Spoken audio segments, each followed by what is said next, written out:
I've got him in a bed stay here. The next thing I'm gonna do before I actually start training this dog is I've got my muzzle, and I always like to have a bite sleeve initially with dogs like this to be able to muzzle them without needing to put my hand into a vulnerable position. Here's what that process looks like. I'm gonna get the muzzle on next here. I take that bite sleeve, I grab the muzzle from the bite sleeve like that.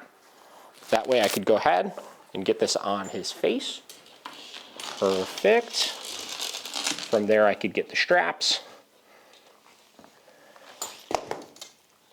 And then I could get this all clipped up nice and good. Take your time with this, obviously.